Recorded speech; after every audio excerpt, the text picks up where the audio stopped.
স্বপ্ন স্বপ্ন দেখলেই যদি স্বপ্ন পূরণ হয়ে যেত তাহলে সবাই শুধু স্বপ্নই দেখতো। যে কোনো স্বপ্ন ঘুমিয়ে ঘুমিয়ে যদি ভোরবেলা দেখলে পূরণ হয়ে যেত তাহলে সবাই ঘুমিয়ে ঘুমিয়ে ভোরবেলায় স্বপ্ন দেখার চেষ্টাই করত।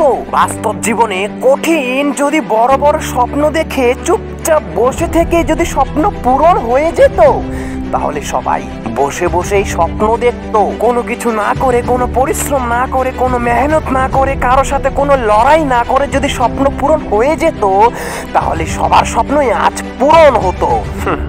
তোমাকে আমি এখন কি বোঝাতে চাইছি আমার কথাগুলোর মাধ্যমে তুমি এটি বুঝতে পারছো কিনা সেটি তুমি নিজেই জানো। দেখো, এই দুনিয়ার প্রত্যেকটি মানুষ কিন্তু এক সমান নয়। ঠিক একইভাবে এই দুনিয়ার প্রত্যেকটি মানুষের ভাবনা চিন্তা সমান নয় ও তাদের স্বপ্ন সমান নয়। শুধু তাদের স্বপ্ন দেখার মূল লক্ষ্য, স্বপ্ন দেখার পেছনের মূল কারণ এই দুনিয়ার 90% মানুষের একই থাকে। এখন এই কথাটির মাধ্যমে তোমাকে কি বোঝাতে চাইছি সেটি হয়তো বুঝতে পারোনি। দেখো, এই দুনিয়ার প্রত্যেকটি মানুষের স্বপ্ন দেখার পেছনের মূল কারণই হচ্ছে টাকা। এই দুনিয়ার 95% মানুষের স্বপ্ন একই থাকে, কোটি কোটি টাকার একটি বড় বাংলো বাড়ি দেবে আর বাড়ির সামনে কোটি কোটি টাকার দামি দামি গাড়ি দাঁড়িয়ে থাকবে।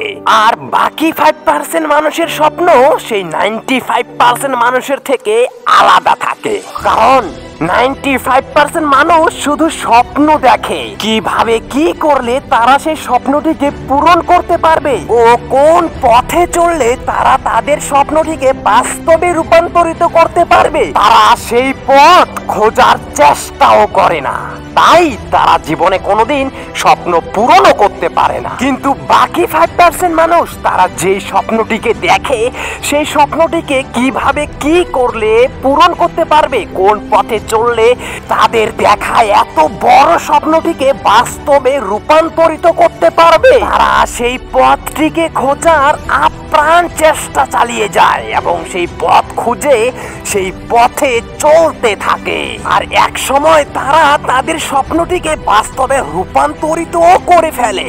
আর এই কারণে এই দুনিয়ার 95% মানুষই গরিব থাকে আর মাত্র বাকি 5% মানুষই নিজের নাম উজ্জ্বল করে এই গোটা দুনিয়াতে। তুমি কোন পার্সেন্টে থাকতে চাও, নিজেকে কোন পার্সেন্টেজে রাখতে চাও, 95% নাকি মাত্র 5%?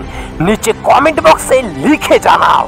যদি নিজেকে 5% এর মধ্যে রাখতে চাও তাহলে স্বপ্ন দেখে বসে না থেকে কিভাবে কি করলে তুমি তোমার সেই স্বপ্নটিকে পূরণ করতে পারবে সেই পথটিকে খুঁজে বের করো এবং যতই বাধা বিপত্তি আসুক না কেন তোমার জীবনে সেই পথে না থেমে চলতেই থাকো।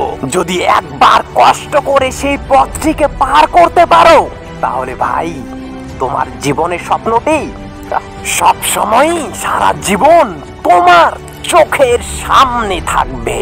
আমি হিমন দত্ত আর তুমি দেখছিলে স্বপ্ন উড়ান মোটিভেশনাল ইউটিউব ভিডিও। যদি তুমি এখন এই চ্যানেলটিকে সাবস্ক্রাইব না করে থাকো তাহলে তাড়াতাড়ি সাবস্ক্রাইব করে আমার পাশে থেকো।